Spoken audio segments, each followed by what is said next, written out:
Hey welcome back to Snail டெக்ஸ்.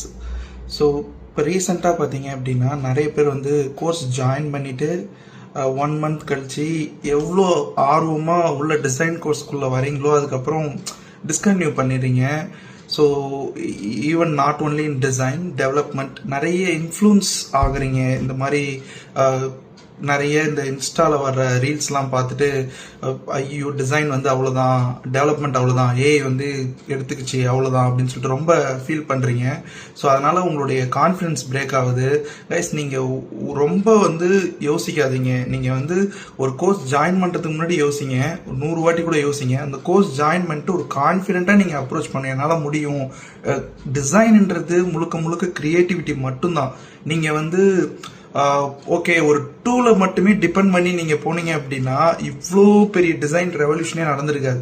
நீங்கள் இனிஷியலாக பார்த்தீங்கன்னா ஃபோட்டோஷாப்பில் ஆரம்பிச்சது இப்போ வந்து பார்த்தீங்கன்னா ஃபிக்மா வரைக்கும் வந்திருக்கு. ஸோ இப்போ கிளாட் கூட வந்திருக்கு.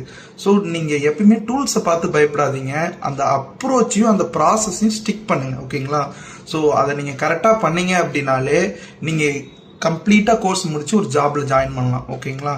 ஸோ ஸ்னைல் டெக்ஸில் மறக்காமல் இந்த வெபினார் அட்டன் பண்ணுங்கள். Thank you so much. பாய்.